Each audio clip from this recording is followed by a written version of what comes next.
He handed over his first-class boarding pass for the third time. The flight attendant didn't even glance at the name. Her eyes were fixed on Elijah Carter's skin, his tailored Navy suit, and the calm authority that didn't match her expectations. "Sir, I'm going to have to ask you to move to coach," she said, loud enough for the cabin to hear. Phones lifted. A teenager hit "Go live." Elijah didn't raise his voice. He just blinked slowly, like someone who'd seen this before. And then, with 2 fingers, he reached into his jacket pocket and touched something that would bring the airline to its knees. Elijah Carter stepped onto the plane with the quiet confidence of a man who had been in first class more times than he could count, but never quite like this. His polished Italian leather shoes didn't click against the aisle floor. They whispered. He wore a deep navy suit, crisp white shirt, and a black tie knotted with precision. In one hand, he carried a slim laptop case. In the other, a boarding pass that read, Seat 1A, First Class, Sky Continental Airlines. As he approached his seat, a woman stepped into his path. "Sir," she said, placing a manicured hand on his chest with more force than necessary, "I'm going to need to see your ticket again." He blinked once. Calmly, he handed it over. The name matched. The barcode scanned. The seat was correct. But her eyes didn't move to the ticket. They remained locked on his face. Rebecca Lane, senior flight attendant, 10 years of service. The name tag gleamed just above her rigidly folded arms. "This seat, I'm sorry, but it's reserved for first-class passengers," she added, louder this time. A murmur passed through the cabin like a ripple across still water. A businessman in 1C looked up from his tablet. A teenage girl in 2A subtly tilted her phone to begin recording. The red live button blinked. "I believe there's a misunderstanding," Elijah said. His voice was low, professional. The kind of voice that filled boardrooms and made CFOs sit up straighter. Rebecca's smile didn't reach her eyes.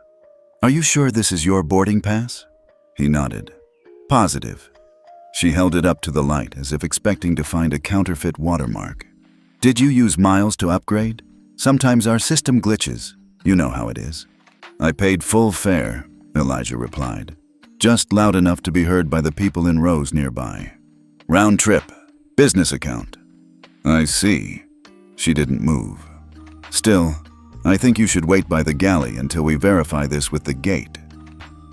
Elijah didn't move either. I'd prefer to sit in my seat. Around them, the tension turned tangible.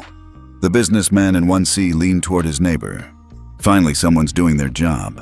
These people always think they can slip in with miles and freebies." The words hung heavy. Elijah heard them, but didn't react. The teenager in 2A's stream gained momentum. 243 viewers, then 917. Comments poured in. "WTF is happening? He literally showed the ticket? This is classic profiling. I'm sick." Rebecca's expression hardened. "I'll have to call my supervisor." Elijah nodded once. "Of course." As she turned on her heel and stomped down the aisle, Elijah quietly placed his laptop case on the seat and took a moment to breathe. He didn't sit. Not yet. He knew better. Standing gave him visibility, and right now that mattered more than comfort. A few rows back, a woman in her late 70s adjusted her seatbelt. She had silver hair tied in a low bun and wore a pale lavender coat with a floral brooch. Her gaze rested on Elijah, not with judgment, but with recognition. Her eyes narrowed slightly as if trying to place him in memory. Rebecca returned with a tall, lean man in a gray vest. "This gentleman is attempting to occupy seat 1A, she said, handing over the boarding pass with a tight smile. The man scanned it. His name tag read, Ethan Cole, lead cabin attendant. He looked up. "Sir, we're trying to ensure a smooth boarding process. If you could please step aside while we clarify." "I've already shown my ticket. Twice." "Yes, but," the silver-haired woman spoke up, voice soft but firm. "I believe he belongs here. I've flown with Sky Continental for years, and I recognize platinum boarding passes when I see them." Rebecca's jaw tightened. "Ma'am, thank you, but we'll handle this." The phone in the teenager's hand trembled slightly. "We're over 1,000 viewers now," she whispered. "This is insane." Ethan leaned closer to Elijah. "We've had issues lately with unauthorized upgrades, people hacking systems. You understand our concern." "I do," Elijah said. "I also understand implicit bias." "Do you?" Ethan flinched. Elijah's tone remained level. "You've asked for verification. You've scanned the pass. Are you still questioning its legitimacy because of my suit, my face, or something else?" "I didn't say that," Ethan replied quickly. "You didn't have to." For a moment, everything froze. Then someone coughed. A child cried somewhere in coach. The red live button continued to blink. Rebecca tried again. "Sir, we'll have to resolve this on the ground if you don't comply. We can't delay boarding." Elijah looked at the time. 4 minutes had passed since he was stopped. His plane was scheduled to depart in 15. He stepped slightly to the side, not to leave, but to reach into his coat. For a split second, Rebecca's hand hovered near her emergency button, but all he pulled out was a leather wallet. He opened it and allowed a glint of silver to flash from within. A card. Not a bank card. Not a license. The logo read, "Carter Cyber Defense, Executive Tier ID." He didn't hand it over, just let it catch the light. Rebecca didn't notice, but the woman in lavender did. Her lips parted slightly. She now remembered where she'd seen him before, on a live-stream security panel hosted by the Department of Homeland Security. Elijah Carter, the man behind the digital shield that protected the country's largest transportation systems. She turned to the teenager recording. "You might want to keep filming, dear. This is about to get interesting." Elijah Carter didn't flinch. He didn't sigh, didn't roll his eyes, didn't even shift his weight. The way he stood, with spine straight and gaze unwavering, made him seem larger than his frame. He reached into his inner jacket pocket, once again producing the boarding pass. His fingers were steady, his expression neutral. "This is the 3rd time," he said, voice even, almost conversational. Rebecca Lane took it, this time with exaggerated precision. She held it up, again, against the cabin light. Ethan Cole, now standing beside her, peered over her shoulder like a concerned parent inspecting a questionable report card. "Well?" Elijah asked, tone still smooth, but with the edge of steel beneath. Ethan spoke before Rebecca could. "Everything looks valid," he admitted, but then added quickly, "Still, we've had glitches before. Unauthorized upgrades, ticket forgeries. It happens." The businessman in 1C, who had returned to his tablet, scoffed without looking up. "It's always something." The teenager in 2A whispered to her phone, "They've checked it 3 times. What else do they want? Blood type?" The stream was now over 2,400 viewers and rising fast. Comments exploded in real time. "He's so calm, like scarily calm." "They're embarrassed now, but still doubling down." "Classic power move." "Wait, who is this guy?" Elijah tucked the boarding pass back into his jacket, then finally took his seat in 1A, slowly, deliberately. He placed his laptop case on the tray table, opened it, and powered up the machine. Across the aisle, Rebecca lingered, clearly uncertain whether to press further or back down. "Rebecca," Ethan murmured, "let's just let it go. He's not causing a disturbance." Her jaw clenched. "I know trouble when I see it." "I don't think—" "I know," she cut him off sharply. "Let's get security just to be safe." Elijah's fingers paused on the keyboard. He looked up, not at them, but at the teenage girl still filming. He smiled. It wasn't sarcastic. It wasn't mocking. It was the kind of smile that said, "Watch this." He turned his laptop toward himself, resumed typing, and tapped into a private network portal. The screen illuminated rows of code, secure dashboards, and something unmistakable to anyone who recognized it. In the back of the cabin, the elderly woman in lavender squinted. She leaned slightly forward to get a better view. It wasn't just any screen.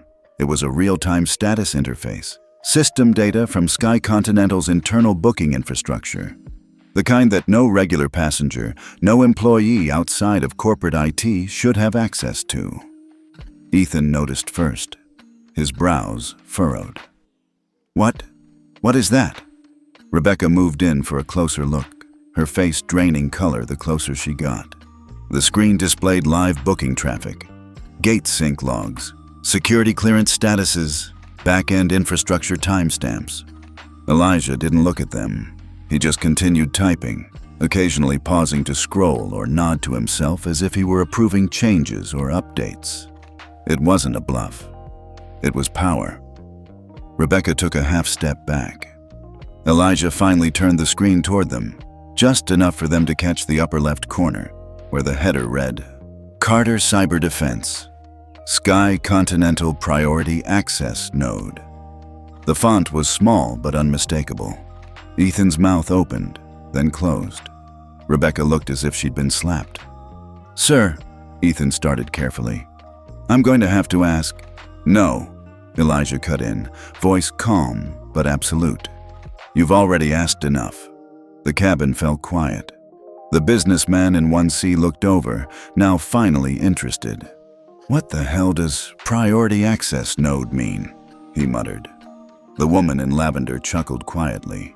It means he could shut this plane down with 3 keystrokes. The teenager recording gasped, then pointed the phone directly at Elijah's screen. You guys!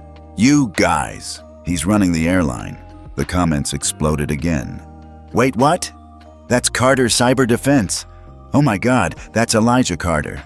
He built the infrastructure. He's not just rich, he owns the keys. Rebecca stumbled backward. This isn't what it looks like. But Elijah finally looked up at her. His expression was not angry, not smug. It was disappointed. Miss Lane, he said, I'm sure you've been told to follow policy, but somewhere between policy and prejudice, you made a judgment call, and that call was wrong. I didn't mean, you didn't think you were doing anything wrong. That's the problem. Her mouth opened, but no sound came out. Ethan, sensing the collapse of authority, took a step toward Elijah. Sir, I apologize. This is escalating in a direction we didn't anticipate. No, Elijah said, snapping his laptop shut. You just didn't anticipate the consequences. He reached into his case, pulled out a slim tablet, and unlocked it with his thumbprint. A notification appeared. Protocol Sigma, armed, awaiting confirmation. He didn't press it. Not yet. He placed the tablet beside him, just visible to anyone watching, and leaned back in his seat. The signal was clear. You've been warned. At the back of the plane, murmurs stirred. Someone in 3B said, That's the guy who testified before Congress about aviation cybersecurity. Another, He's the one who made that airline switch from Russian servers to domestic. He's legit. Rebecca stood frozen. She looked to Ethan, then to the tablet, then to the teenager recording. Ethan cleared his throat, then nodded respectfully to Elijah. Welcome aboard, Mr. Carter. Please let us know if we can make your flight more comfortable. Elijah didn't reply. He simply reopened his laptop and resumed typing, unbothered, as if nothing had happened at all. But everything had, and everyone on board knew it. The cabin door was still open when the radio on Rebecca Lane's hip crackled. Unit 6 responding, proceeding to Gate C12 for passenger verification. She exhaled with false relief. Security's on the way, she said aloud, a bit too proudly. Let's resolve this before we delay any further. Ethan Cole said nothing, but his discomfort was obvious. He hovered between wanting to de-escalate and not wanting to contradict Rebecca publicly. His corporate training had never prepared him for this. Elijah Carter didn't react. He simply glanced at the timer on his tablet screen. Elapsed time since boarding, 7 minutes. Then he closed the cover. I suggest you reconsider this route, he said to Ethan quietly, before you invite a far bigger problem onto this aircraft. But it was too late. The jet bridge hissed, and 2 uniformed officers stepped into the first-class cabin. The first, Officer Davis, was in his late 40s, square-jawed and visibly irritated. The second, Officer Tran, was younger, newer, and far more hesitant. "Which passenger?" Davis asked, eyes scanning the cabin. Rebecca raised her hand. "Seat 1A. He's refusing to comply with crew instructions." "I showed them my boarding pass multiple times," Elijah said. "I've remained in my assigned seat." Davis turned to Rebecca. "He's disruptive? He's uncooperative." Davis raised a brow but turned back to Elijah. "Sir, we're going to need to ask you to step off the aircraft. We can resolve this outside the cabin." Before Elijah could reply, a voice rose from a few seats behind him. "For God's sake, just remove him already." It was a man in 1C, the same one who had muttered earlier. Late 30s, white, Bluetooth earpiece, tie loosened halfway. "Some of us have actual business to attend to. I have a merger meeting in LA, and I don't have time for someone playing the victim in first class." Elijah turned, slowly, to face him. "I'm not playing anything," he said, still calm. "I paid for this seat like anyone else." "Yeah, sure you did," the man snapped. "Probably pulled some point scam or knew someone at the desk. You think acting like some tech genius makes you immune to rules?" The girl in 2A was still live streaming. "Okay, this is getting nasty," she whispered to her phone. "We're at 3,700 viewers. Oh my God. What's his name? Find him. That white dude in 1C just made it racial AF. This is boiling over. Security better not mess up." Elijah's tablet buzzed. A message popped up. From Rachel. "Rachel, Ops Director. We're watching the feed. Crimson Protocol authorization granted. Use if necessary. They're baiting you. Stay steady." His lips pressed into a thin line. Rebecca leaned toward Davis. "He's being passive-aggressive, showing weird screens on his laptop, threatening action against the airline." "I didn't threaten," Elijah corrected. "I warned." Officer Davis folded his arms. "Sir, if you don't voluntarily deplane, we'll be forced to escort you." "And based on what grounds?" Elijah asked. "Refusing to surrender a seat I paid for? Not raising my voice? Not breaking the law?" Tran shifted uncomfortably. Davis frowned. "Our concern is the crew's report. Then your concern is founded on bias, not behavior." From the back of the cabin, the older woman in lavender stood up again, holding her boarding pass as if it were a flag. "I've watched this man sit quietly, respond respectfully, and endure treatment I wouldn't wish on my enemies," she said loudly. "I'm a retired judge, and if any of you still think this is about a boarding pass, you're part of the problem." A murmur spread through the cabin. The businessman in 1C looked away. Rebecca blinked, flustered. "You're a judge?" "I was. 18 years on the federal bench." Her eyes narrowed. "And I've seen enough discrimination to know it when I see it. This is a test, and you're failing it." Ethan looked mortified. Davis hesitated now, his hand hovering over his radio. "We're escalating. Let's move to the jet bridge and talk, sir." Elijah turned to Tran.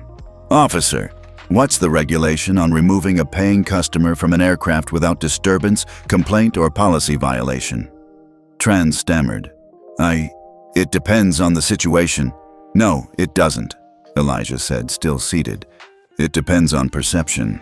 And right now, perception is thousands of eyes watching a black man being pressured off a plane for existing in the wrong seat." Tran's eyes darted to the phone camera in 2A. He swallowed. "Sir," Davis said, voice less certain now, "you're delaying the flight." "No," Elijah said, standing slowly. "They're delaying the flight." His voice never rose. He simply reached into his case and retrieved a second device, a slim, black remote with a fingerprint scanner. He didn't press anything, just showed it. "I strongly suggest no one make another move unless you want Sky Continental's entire East Coast operation in the dark." Davis's radio buzzed. He stepped back to answer it. Elijah returned to his seat. The girl in 2A was whispering furiously to her phone. "You guys, this is nuts. He's got another device. What is that?" "Dude's a whole national security event. It's going viral. 7,000 live. CNN just joined the feed. Hatch seat while black trending now." Rebecca was visibly shaken. Ethan looked like he wanted to disappear. And then, just as Davis was about to speak again, his radio cracked. Stand down. We have confirmation. Do not engage. Repeat, do not engage. The entire cabin fell into stunned silence. Elijah exhaled, reached for his tablet, and opened a second window. It was a non-threatening screen, just his calendar. But every executive in the room knew what it meant. I'm back in control. He didn't look at anyone, didn't smirk. He simply reopened his laptop and resumed typing, leaving everyone else to stew in the awkward, deafening quiet. And somewhere, in a security office several terminals away, Rachel leaned back in her chair, watching it all unfold, and whispered to her assistant, "He's not even fighting yet. He's waiting." Elijah Carter sat back in his seat, screen aglow with softly scrolling data. But his eyes weren't on the laptop anymore. They stared past it, past the airplane cabin, the overhead bins, the tightly wound passengers holding their breath. He wasn't here anymore. He was 7. The summer sun had baked the concrete sidewalks of Georgia, the smell of chlorine and sunscreen hanging heavy in the air. He remembered the scratchy feel of the towel under his arms, the way it draped over his bony shoulders as he stood next to his father in front of the gate at Fair Oaks Country Club. His father wore a linen suit, sharp, clean. A man who'd built a small logistics business from nothing. That day, he'd promised Elijah they'd finally be joining the club, after years of saving, waiting, hoping. He'd submitted the application, paid the dues, but the man behind the gate, a heavy-set employee with mirrored sunglasses and a clipboard, had barely looked at them before shaking his head. "There must be some mistake," his father had said, voice calm. The man's response echoed even now, decades later. "No mistake. Private event today. Members only." "But we are members." The man checked his clipboard again, lips tightening. "Not on my list." Elijah remembered the way his father's shoulders stiffened. The silence. The subtle tension of dignity being quietly eroded. And then came the words Elijah would never forget. "Look, it's just not the right fit." They'd walked back to the car without another word. That day, Elijah learned something deeper than policy, deeper than money, deeper than logic. There are places where your presence becomes a protest, where just showing up is considered defiance. He'd buried that moment for years, until today. Back in seat 1A, Elijah blinked once and returned to the present. Rebecca and Ethan had backed off. The officers had stood down, but he knew the battle wasn't over. This wasn't the war he had chosen, but it was the war that had chosen him. The elderly woman in lavender stood up again. "Excuse me," she said softly to a flight attendant at the back. "May I have a word with the gentleman in 1A? The flight attendant looked confused, but nodded. "Of course, ma'am." She walked carefully down the aisle, every step deliberate. The entire cabin turned to watch her, not because she was loud or disruptive, but because of the quiet gravitas that clung to her like perfume. She stopped at Elijah's row. "May I?" she asked. He stood immediately and gestured for her to sit in the empty seat beside him. "You remember me, don't you?" she said, eyes twinkling. Elijah tilted his head. Something about her manner, her voice. It tugged at something familiar. "I believe we've met," he said carefully, "but I can't place when." "Shareholder meeting, San Francisco, 4 years ago. You gave a presentation on encryption redundancy for aviation networks. I was in the second row." Elijah smiled. "Now I remember. You asked the question about biometric breaches and pilot logins." She tapped her temple. "Still sharp, I see." He leaned in slightly. "You're a shareholder?" "Minor," she said. "Less than 1%, but enough to attend board briefings." The passengers around them began to murmur again. The teenager in 2A gasped softly. "Wait, she's with the company?" Elijah processed quickly. "Then you know what Carter Cyber Defense does for this airline." She nodded. "I do, which is why I kept quiet, until I couldn't anymore." He gave her a questioning look. "I've been on the board of 5 companies," she said. "Long enough to know when a system is broken not because of a lack of rules, but because of the people enforcing them. Elijah's expression softened. "I've watched you this whole time," she continued. "Your restraint, your discipline. It reminds me of my late husband. He was the first black partner at his firm. Never yelled, never pushed.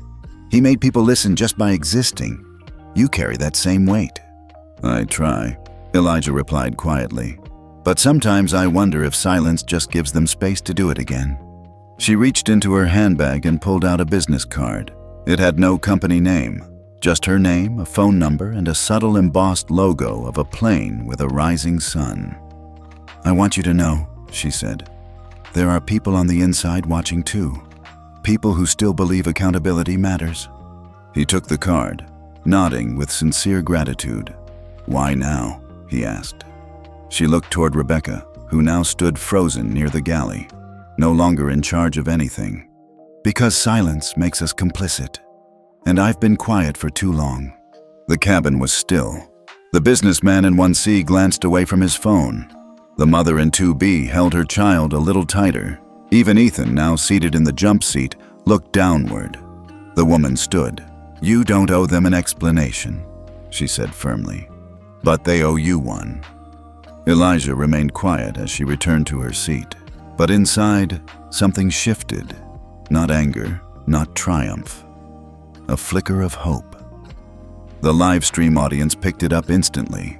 "Who is this lady? I'm crying. She sees him." Her voice felt like my grandma's. "We're not alone." Back at his tablet, a new notification appeared. "Rachel, we've got the media sniffing around. Requests from Bloomberg, CNN, and NPR. Do we move?" He typed back one word. "No, not yet." He wasn't done showing them who they were really dealing with, and the world hadn't seen the full extent of the storm that was Elijah Carter. Elijah Carter sat with the stillness of a man who had carried the weight of worse moments than this. The murmurs in the cabin had quieted into a tense hush. Rebecca Lane still lingered near the galley, stealing furtive glances in his direction, her earlier confidence drained to brittle defensiveness. Ethan Cole glanced at his watch. Officer Davis paced silently near the cabin door, arms crossed, jaw clenched. Officer Tran fidgeted, eyes bouncing between his partner and Elijah. Elijah's fingers hovered over his phone screen for a moment. Then, with the same ease he used when finalizing 8-figure contracts, he opened his secure call app. No hesitation. He tapped a contact labeled Ops Control, Level 1. The line connected in one ring. "Authorization," the voice on the other end prompted. "Elijah Carter," he said softly, barely above a whisper. "Sigma Protocol, confirmed." The voice replied instantly. "Understood. Executing Sigma, effective immediately." Elijah ended the call. No theatrics, no raised voice. Just a man giving a quiet order to the invisible infrastructure that powered an airline's digital soul. The overhead lights flickered. Rebecca noticed. "What was that?" Ethan looked up. "Probably nothing. System reset." Then the Wi-Fi symbol on the cabin monitors blinked out. A second later, every flight attendant's tablet screen froze. "No signal," muttered a crew member toward the back. "That's odd," Ethan said, tapping at his device. "We just ran the sync 5 minutes ago." Passengers looked around. The girl in 2A glanced at her phone. "Guys, the airline's mobile app just crashed. My chat with customer service is gone. I can't check my flight status. Website won't load. Anyone else see the flicker?" Within moments, something intangible shifted in the air. Tension gave way to confusion. Confusion started curdling into unease. Then came the whisper. A man in row 4C, middle-aged, wearing a black blazer and glasses, leaned closer to the aisle, quietly tapping his smartwatch's record button. But this wasn't any ordinary passenger. He was Alex Rayner, an award-winning investigative journalist from the Boston Ledger. He had covered congressional hearings, exposed tech monopolies, and embedded with whistleblowers inside corporate giants. And his instincts were screaming now. He'd boarded this flight under an alias for a story on rising corporate influence in national transportation systems. The Elijah Carter situation had been a side distraction. Until now. He held his phone close, capturing every blink of the overhead panels, every shift in Elijah's posture, every whispered exchange between crew members. Rebecca's voice cut across the air again, louder this time, a shade more desperate. "Can someone tell me why all our systems are down?" Officer Davis narrowed his eyes. "It better not be connected to your passenger," he muttered to Ethan. "I have no idea," Ethan whispered back. But Elijah knew, and the man in 4C was piecing it together. The girl in 2A gasped again. "We're at 11,000 live. The chat's going wild. Something's happening. That dude made a call and now the whole airline's glitching? Don't tell me he hacked them. This feels bigger than viral." Then Officer Davis received a call. His radio buzzed with sudden urgency. He stepped to the side and pressed the earpiece closer. "Davis, go ahead." A pause. Then his posture changed. Instantly. "Yes, sir. Yes, I understand. Copy that." He turned back, face pale. "New directive. We are to stand down. Do not engage with Mr. Carter. Repeat, stand down." Tran blinked. "What?" Davis's voice was low but serious. "Chain of command came from above the department." Ethan's face lost all color. "You're saying this guy triggered a federal override?" "I'm saying we don't move unless we want someone from Homeland Security breathing down our necks." Twist 5 had arrived, and it didn't explode like a firework. It landed like a weight, heavy, inescapable. Elijah didn't gloat. He simply folded his hands again, eyes returning to the dark screen in front of him. At that moment, the man in 4C stood quietly and walked toward the galley. A flight attendant stepped forward to intercept him. "I'm sorry, sir. You'll need to remain seated." He flashed a press badge. "I'm not just a passenger," he said. "I'm press, and you're going to want this documented." Rebecca's eyes widened. "Wait, you've been recording?" "I've been documenting," he corrected. "And judging by the size of the storm outside this cabin door, we're not flying anywhere soon." He glanced over at Elijah. Their eyes met. Alex gave the faintest nod. Elijah didn't return it. But something shifted in the air, an acknowledgement between men who understood power at scale.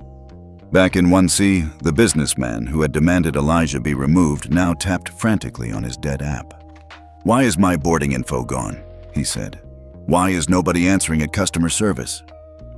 A ripple of panic spread among the first-class passengers, but Elijah remained unmoved, like the eye of the storm. Then, a cabin-wide announcement echoed from the captain. "Ladies and gentlemen, we are experiencing a temporary systems delay. We ask for your patience as we resolve a few unexpected technical challenges before departure." Ethan looked toward Elijah, voice low. "What did you do?" "I reminded them who's in control," Elijah said. "And who isn't." No threats, no shouting, just 3 words. And an empire paused mid-air. In a sleek corner office on the 37th floor of Sky Continental's Manhattan headquarters, the air had turned electric. Giant monitors flickered with red alerts. Phone lines buzzed. Assistants scrambled across the floor like bees in a burning hive. Robert Wynn, CEO of the airline, stood frozen in front of the largest screen, his hand trembling slightly over a steaming cup of untouched coffee. The monitor displayed a map of the United States, every dot representing a Sky Continental flight. And now, most of them blinked in red. Grounded. All of them. Every single one. He turned to the head of IT, whose face was white as ash. "Explain, now." "We've lost sync with the central booking system. No seat confirmations, no passenger manifests, even crew scheduling is gone. It's not just the mobile app. Our entire digital infrastructure is offline." "Backups?" "Failing, too. Whatever protocol just hit us, it's inside the backbone of our servers." Robert dropped the coffee into the trash and grabbed his phone. "Get me Carter," he barked. "Sir, Carter's—" The assistant hesitated. "On Flight 227. Robert froze. "You mean the Flight 227? The assistant nodded, swallowing hard. "Yes, sir. The passenger in 1A." A beat of silence passed before Robert cursed under his breath and dialed directly. The line rang once. "Elijah," Robert said quickly, trying to inject calm. "Can we talk?" Back on the plane, Elijah picked up without looking at the caller ID. "I was expecting your call," he said. "You've brought down my airline," Robert said, half joking, half panicked. "No," Elijah replied. "Your airline brought this on itself. I just enforced the terms of a service contract." Passengers around Elijah were now glued to their devices, watching Twitter blow up. Every major news outlet had picked up the disruption. Breaking, Sky Continental Systems crash. Nationwide ground stop reported how at Flight 227. Trending, livestream shows tech CEO in showdown with airline staff. Did one man just shut down an airline with a phone call? Even the businessman in 1C had stopped complaining.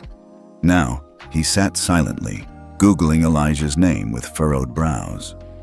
Robert's voice came through the phone, trying to regain some semblance of control. "You've made your point, but let's fix this before it becomes irreversible." "I'm not interested in damage control," Elijah said. "I'm interested in accountability. We can handle that internally. I'm sure you can, but this didn't happen in private, so neither will the consequences." Before Robert could respond, a third party joined the call. "Robert, it's Nathan." Robert's heart sank. "Nathan?" "Nathan Lane, board member, billionaire investor, top shareholder, and father of Rebecca Lane." Robert winced. "Look, I was just reaching out to—" "I just watched the live stream," Nathan said flatly. "All of it. I saw what your crew did to him." There was a heavy pause. Robert opened his mouth to speak, but Nathan didn't wait. "That was my daughter out there. I raised her better. But this was pure prejudice. Inexcusable, embarrassing, and public." Robert closed his eyes. "Nathan, she'll be reprimanded. She'll be fired," Nathan snapped. "Publicly, immediately. She's your daughter. And you think that buys her immunity?" Nathan's voice shook now, not with anger, but shame. "I watched her humiliate a man I personally know holds our entire system together. A man who's done more for the safety of this airline than our entire compliance department combined." In the cabin, Elijah raised an eyebrow. He hadn't heard Nathan's voice in years. The man had once spoken at a cyber defense fundraiser Elijah hosted. They'd shaken hands briefly. He hadn't known that Nathan was Rebecca's father. Neither, clearly, had Rebecca. In the front galley, she sat slumped on a folding seat, staring at her trembling hands. Nathan continued, "This isn't just about one incident. This is about the image we project. And right now, our airline represents systemic discrimination." Robert turned away from his staff, trying to keep the conversation private. "Nathan, you don't understand the pressure." "No, you don't understand what comes next," Nathan cut him off. "I'm calling an emergency shareholder session. If she isn't removed before that meeting, I'll recommend dissolving the executive board." Robert paled. Back on the flight, Elijah finally spoke. "I didn't want this to go personal, but I'll take public accountability over silent protection every time."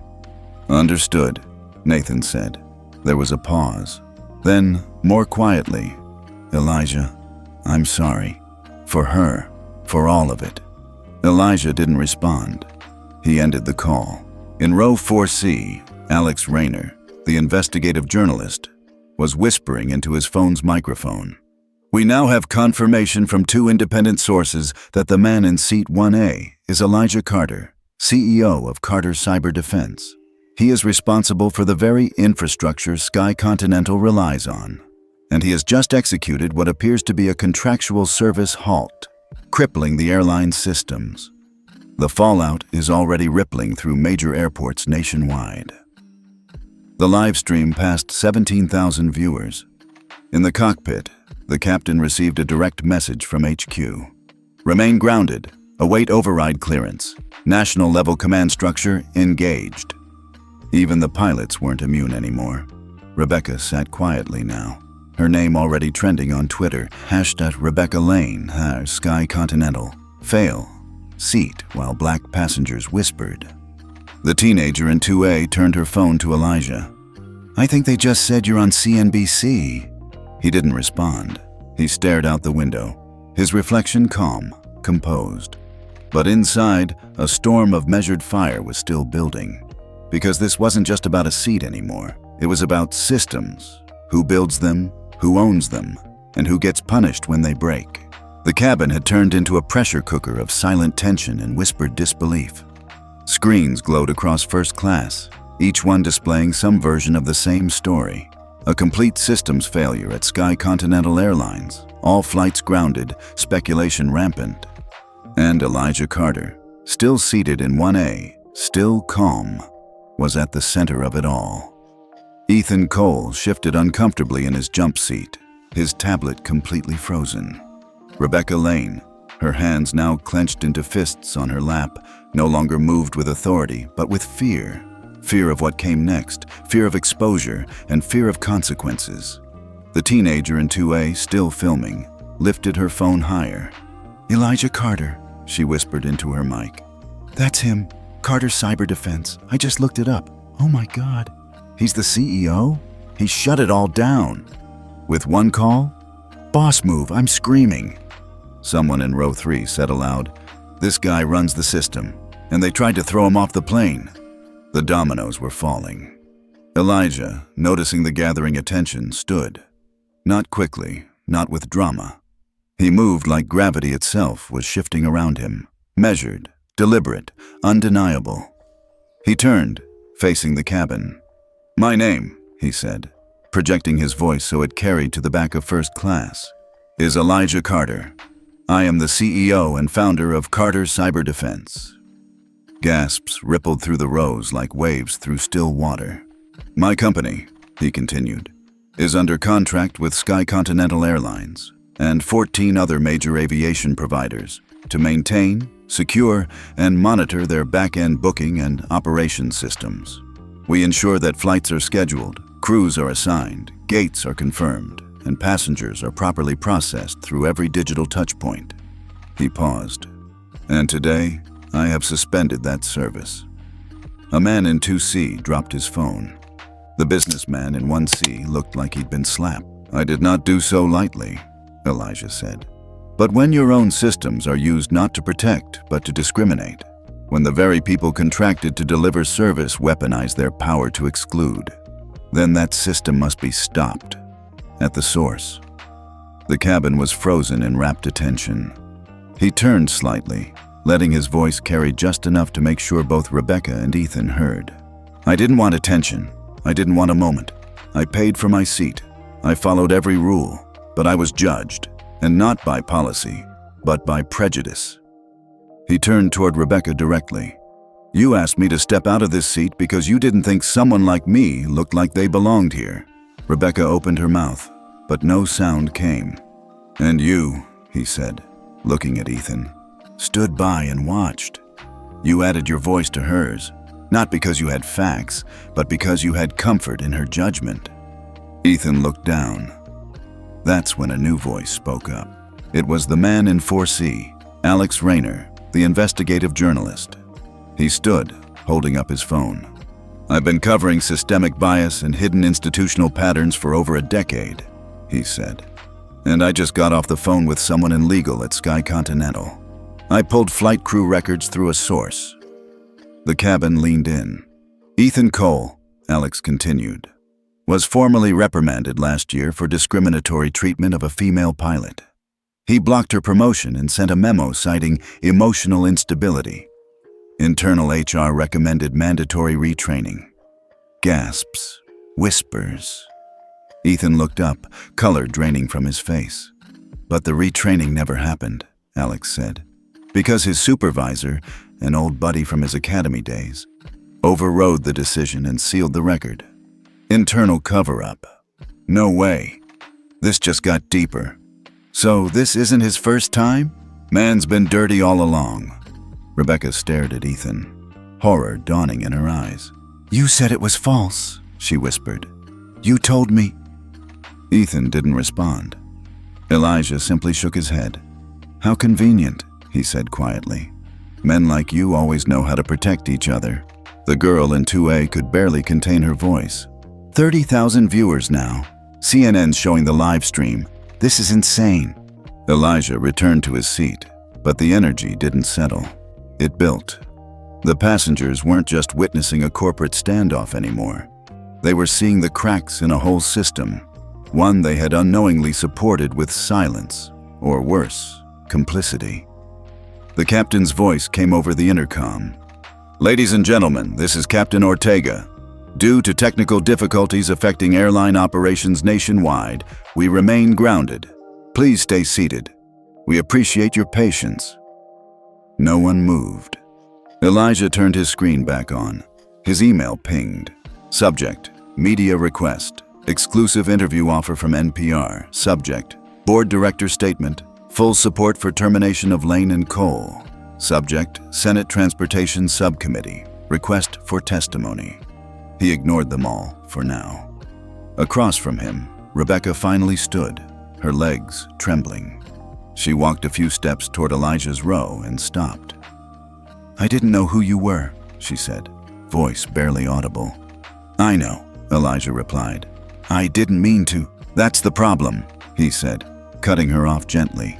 "You didn't mean to, but you did, because meaning nothing is what enables everything." She broke, tears pooling at the corners of her eyes. "I'm sorry." "I believe you," Elijah said. "But now it's not about you. It's about fixing what you're part of."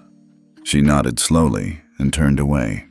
In the back, a young father whispered to his child, "That man just changed everything." The child, wide-eyed, asked, "Is he a superhero?" "No," the father replied. "He's something better. He's real."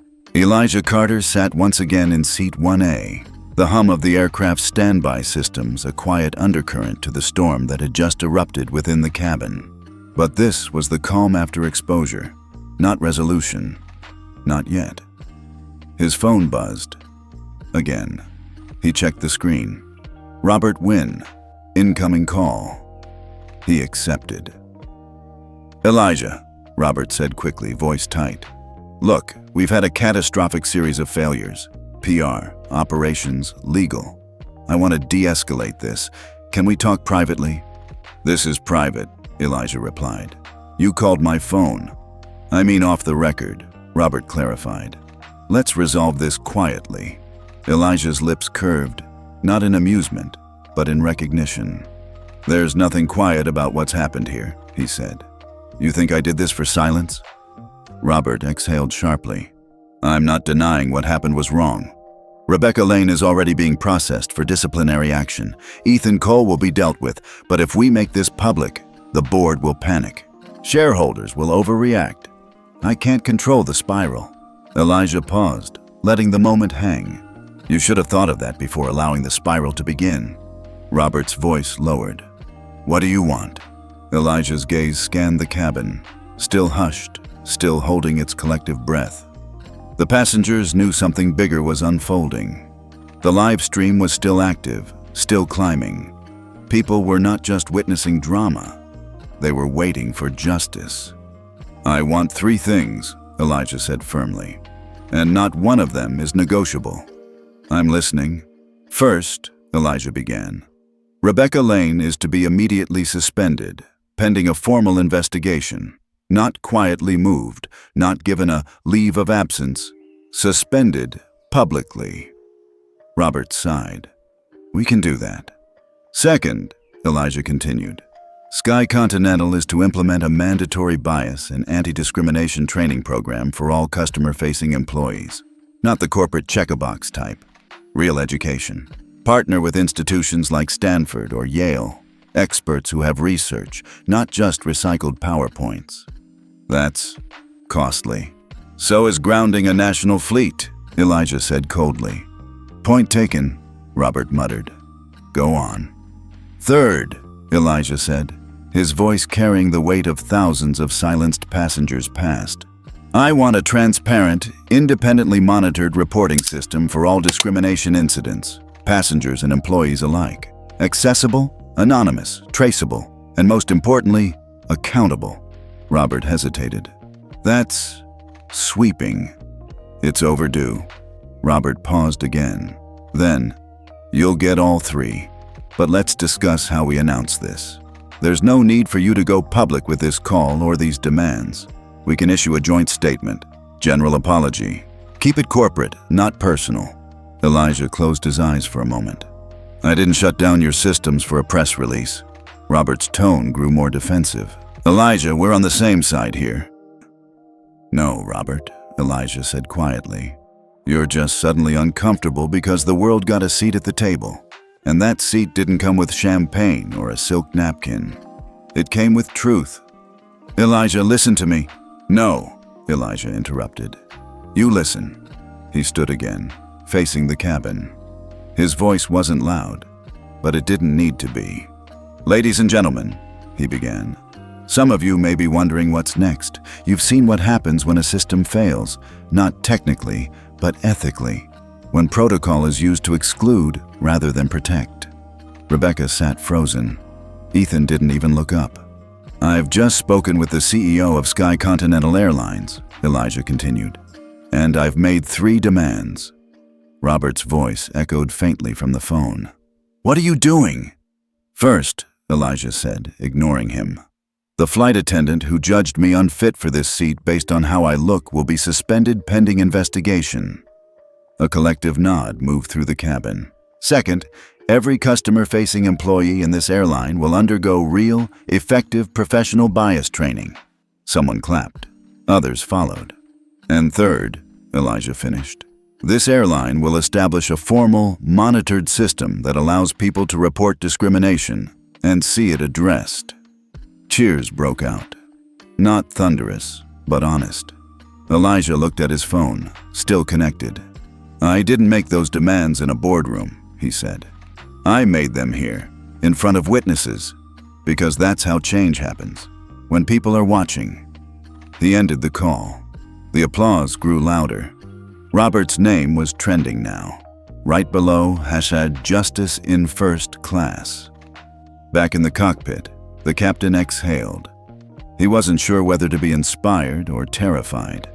In 2A, the girl live streaming said to her camera, he turned this entire thing into policy reform. This isn't just a viral moment, it's a movement. Elijah Carter for president. I've never seen someone use power so cleanly. This is how we win. No yelling, no fighting, just strategy, just justice. Alex Rayner, the journalist, tapped a few lines into his notes app. In a world flooded with noise, Elijah Carter became the signal. Meanwhile, in Sky Continental's war room, Robert Wynn stood motionless. His legal team looked panicked. His PR team was typing press releases they knew were already too late. And in the corner, Nathan Lane, Rebecca's father, watched silently, arms crossed. Let it go public, he said finally. You buried problems for too long. This time we do it right. Robert rubbed his temples. This could tank our stock. Or, Nathan said, it could rebuild our credibility. Back on Flight 227, Elijah resumed his seat. He didn't look triumphant. He looked steady, like a man who had only just begun the work. The woman in lavender across the aisle leaned in. That was brave. No, Elijah said softly. It was necessary. By the time Flight 227 had sat on the tarmac for over an hour, the cabin was no longer just a place of tension. It was history in motion. Outside the plane, airports across the country were locked in standoff mode. Gate agents looked confused. Pilots were grounded. Travelers flooded terminals, refreshing flight apps that wouldn't load. Inside corporate boardrooms from Dallas to Denver to New York, executives at major airlines stared in horror at the headlines climbing every media feed. Flight 227 incident. CEO Elijah Carter forces Sky Continental policy shift to justice. In first-class hits, 22M mentions in 6 hours aviation power move. Cyber CEO cripples airline over discrimination. Other airlines brace for fallout. The ripple effect was immediate. American Vista Airlines released a vague but urgent internal memo. All senior flight staff are to attend a mandatory DEI compliance refresher by end of week. Jet Tide Aviation sent a message to HR leads. Please review all pending discrimination claims and prepare talking points for executive interviews.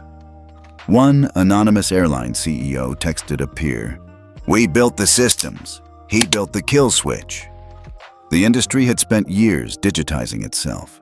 Elijah Carter had spent years building the infrastructure that made it possible. And in just minutes, he'd proven what none of them had wanted to admit. Who controls the system controls the skies. Back inside Flight 227, Elijah's inbox pinged again. Subject, "For your eyes only. Internal records." Enclosed. It came from a nondescript Gmail account, labeled only, "Crew Change 2024. He opened the email.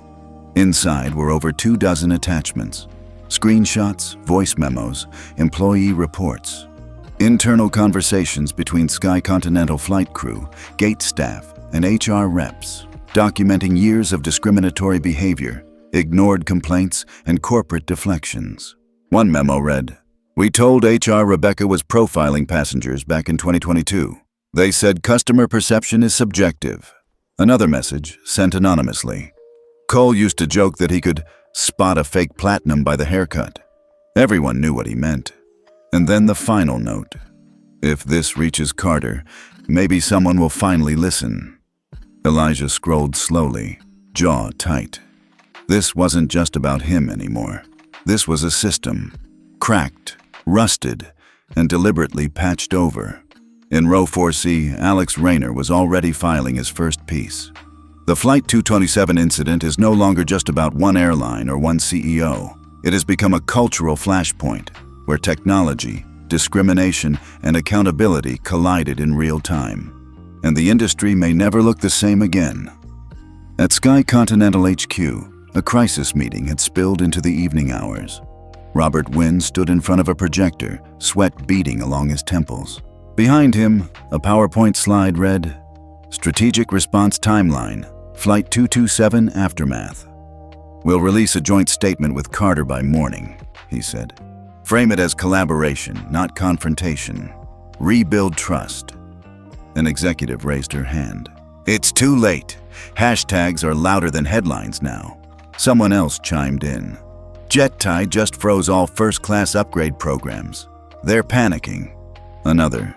"Delta is asking for a consultation with Carter's cyber defense. They want a risk audit, immediately." Robert sighed. He just rewrote the industry's handbook. Nathan Lane, arms crossed, offered a grim smile. Good. Maybe it's time it was rewritten. Back on the plane, Rebecca Lane sat with her head in her hands. Her comlink had gone silent. She had no orders, no backup, just silence. Ethan Cole, meanwhile, had disappeared into the rear cabin under the pretense of assisting passengers. Really, he was hiding, not just from the camera, but from the reckoning he knew was coming. A flight attendant tapped Elijah's shoulder gently. "Sir, one of the junior staff asked me to give you this." She handed him a folded piece of paper, handwritten, no name. Elijah unfolded it. "We've been watching. We've been waiting. What you did gave us hope. Some of us tried to speak up before. We were shut down. Now, maybe they'll listen. Keep going." No signature, just the words. He folded the note carefully and slid it into the breast pocket of his jacket. The teenager in 2A gave one final update to her viewers before the live stream ended. "We watched a man get humiliated. Then we watched him take back the system. But the best part? He didn't just take it back for himself. He took it back for all of us. I've never believed in justice more than I do right now. This is what power used right looks like. Flight 227 will be taught in schools one day. He didn't scream. He didn't fight. He just moved the world." In Elijah's inbox, a new message appeared. Subject, FAA Public Affairs. Urgent meeting request. He didn't open it. Not yet. Instead, he looked around the cabin, the passengers, the staff, the systems he'd once helped design, and had just dismantled with surgical precision. The industry was cracking. And from those cracks, Light was finally pouring in. The turbulence had passed, not just in the air, but in the soul of Sky Continental. Flight 227 eventually took off, but the true journey had already begun long before the wheels left the tarmac. 3 weeks later, Elijah Carter sat in his Los Angeles office, floor-to-ceiling windows framing a skyline bathed in early morning gold. His inbox buzzed non-stop, as it had every day since the Flight 227 incident. The FAA wanted consultations.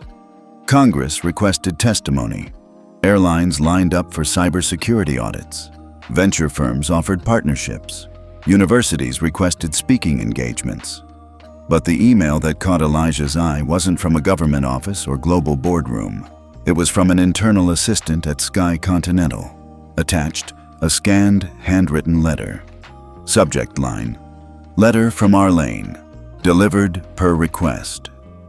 He hesitated only a moment before opening it.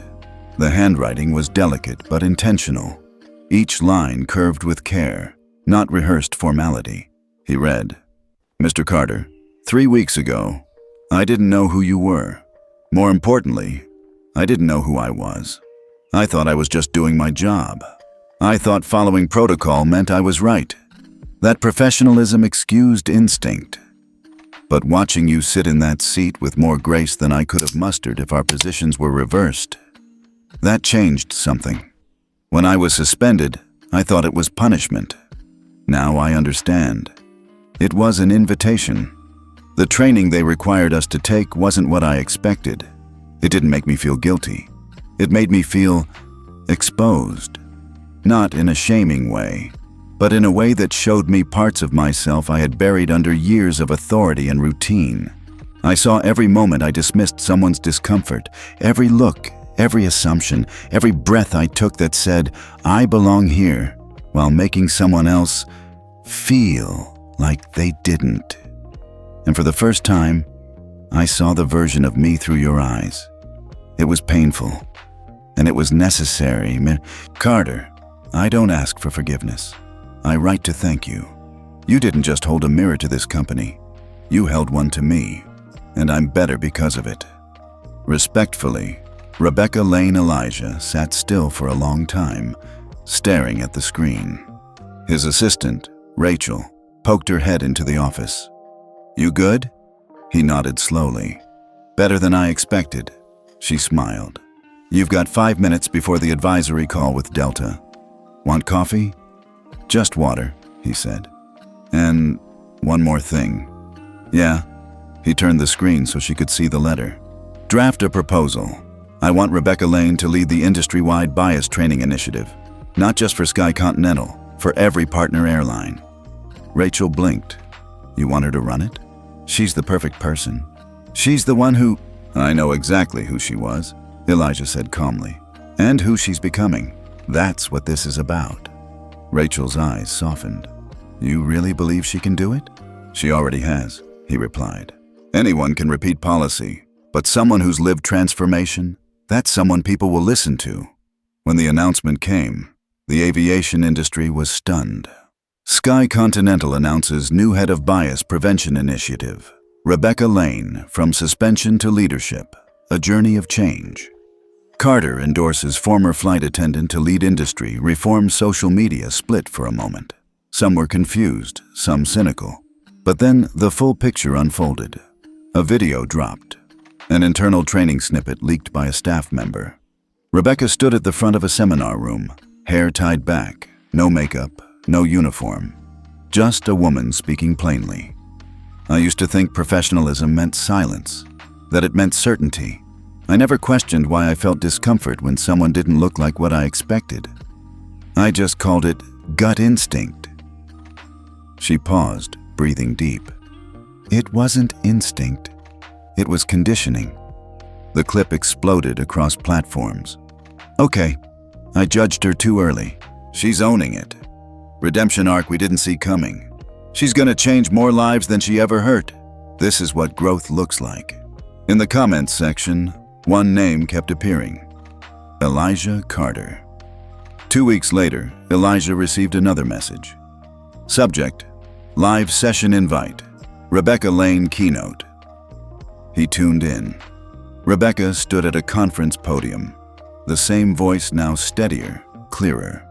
"I was given a second chance," she said. "Not because I earned it, but because someone believed that learning should always be possible." She turned to the crowd. "Mr. Carter, if you're watching, thank you for making it public, for making it real." Elijah leaned back, heart heavy, but not burdened, satisfied, hopeful, and ready for the next battle. Because justice wasn't a moment. It was a movement. The ballroom of the National Civil Rights Convention pulsed with quiet energy. Over 4,000 attendees filled the seats. Activists, scholars, CEOs, teachers, students. The carpet was royal blue, the lights warm and low. On stage, behind the podium, a single name glowed on the large LED screen: Elijah Carter. To some, he was the cybersecurity mogul who built the backbone of modern aviation tech. To others, he was the man who shut down a major airline with a phone call. But today, in this space, he stood as something else. A catalyst. He adjusted his lapel mic as the moderator introduced him. And now, the man whose quiet defiance sparked a nationwide reckoning in the skies and beyond. Please welcome Mr. Elijah Carter. The room erupted, not the roar of celebrity, but the applause of collective recognition, of alignment. Elijah stepped up to the podium, let the applause fade, and began. 6 weeks ago, I boarded a plane expecting to fly from New York to Los Angeles. He paused. Instead, I flew into history. Polite laughter broke out, then hushed. I wasn't trying to prove a point. I wasn't chasing a headline. I was just trying to sit in the seat I paid for. The audience leaned in. But that seat, 1A, became a spotlight, and that spotlight revealed the cracks in a system that far too many of us have accepted as normal. Nods throughout the crowd. Some clapped. A few wiped tears. What happened on Flight 227 wasn't unique. It was just visible. For once, there was a camera. For once, someone with power had leverage.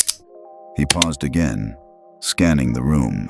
I used that leverage, not to shame, but to change. On a screen beside him, 3 bullet points appeared. Immediate suspension of discriminatory staff mandatory, real training across industries, transparent reporting systems accessible to all. These demands weren't radical, Elijah continued. They were reasonable, and yet their impact has been radical. He gestured toward the screen again. New headlines appeared. Jet-Tide Airlines launches Bias-Free Skies initiative. National Hospitality Board adopts Elijah Carter protocols. Federal transit systems to review discrimination complaint platforms. I didn't intend to spark a movement, Elijah said. But sometimes, change doesn't wait for intention. It waits for opportunity. Applause again, stronger this time. He smiled, then looked out at the sea of faces. And here's the twist you didn't see coming. A pause.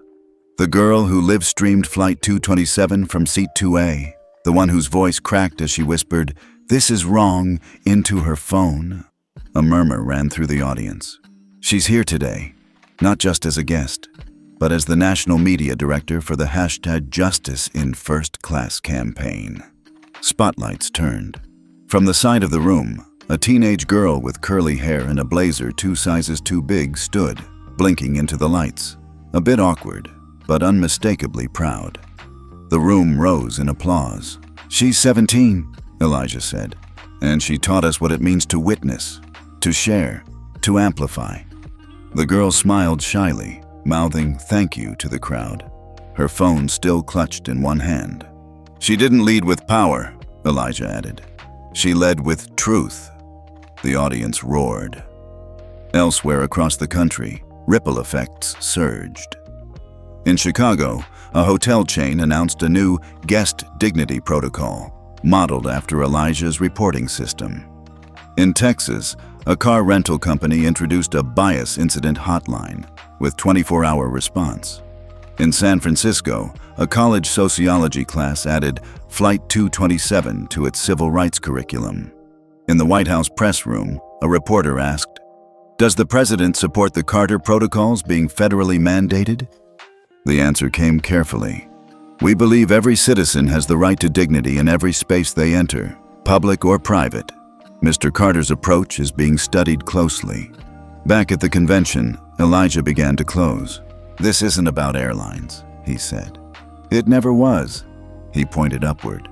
"This is about the spaces we think we control, the rules we think are neutral, the assumptions we never question." He lowered his voice slightly.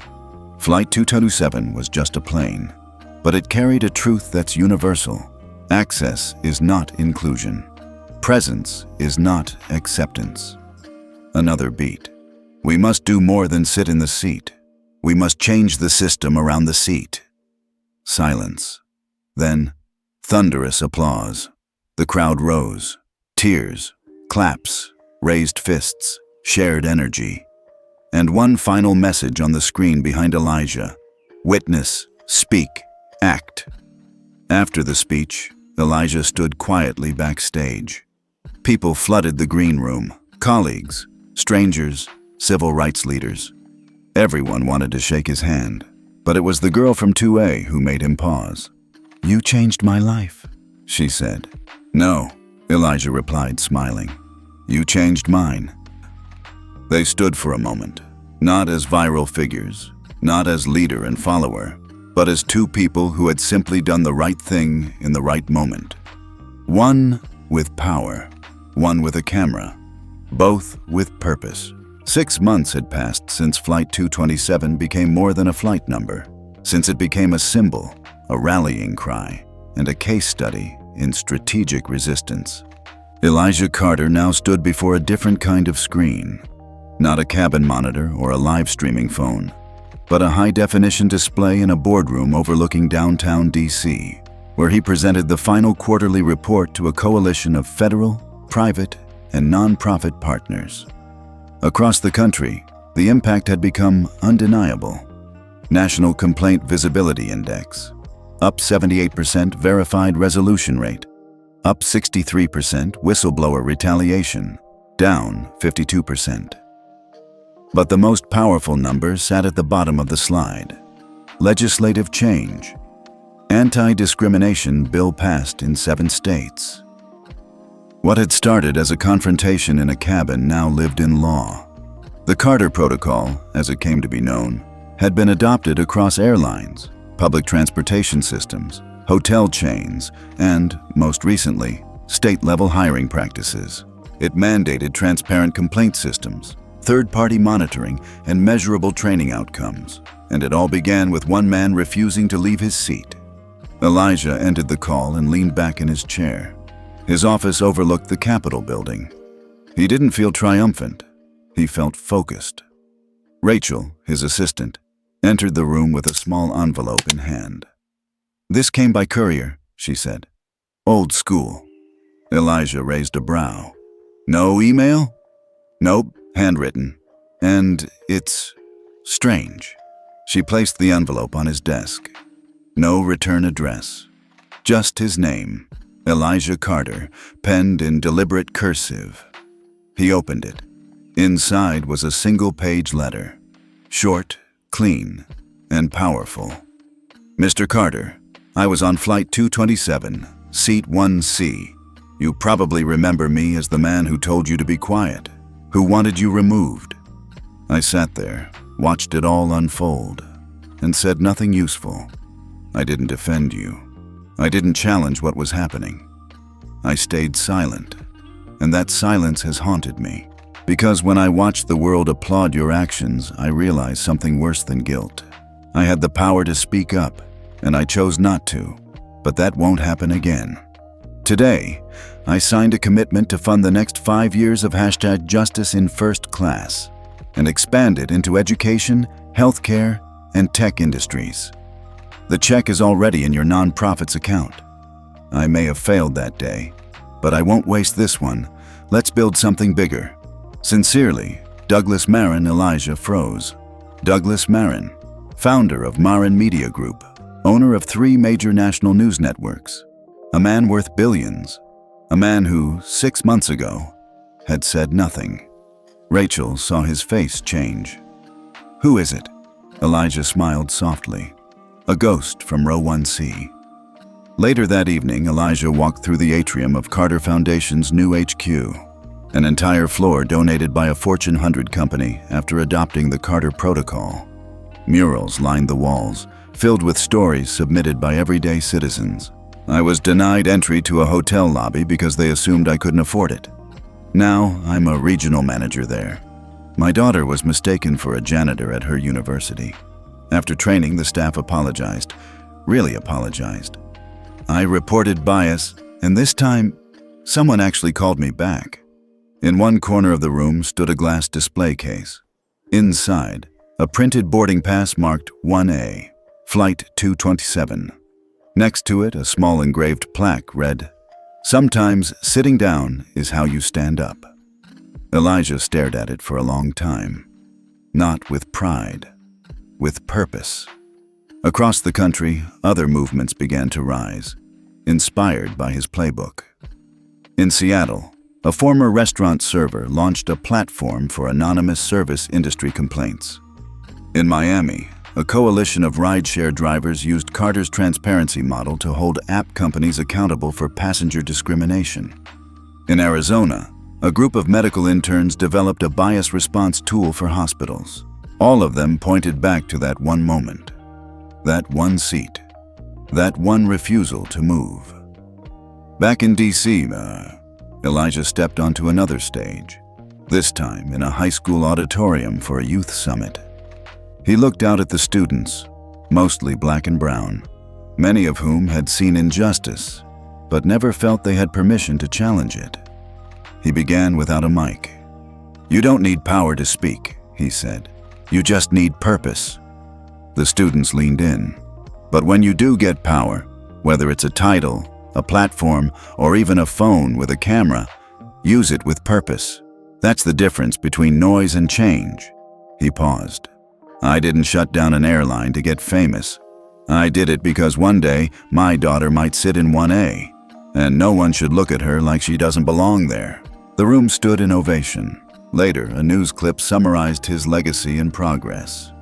From passenger to pioneer, Elijah Carter has reshaped the American social infrastructure not through protest, but precision, through contracts, through consequence, through conversation. And then came the final quote. "Power without purpose is noise. Power with purpose changes the world." Back at his office, Elijah opened one last letter. It was from a teacher in Des Moines. Inside, a drawing from a 3rd grader. Stick figures on an airplane. One figure labeled "me," the other Mr. Carter. They were holding hands. Underneath, "Thank you for making the seat safe."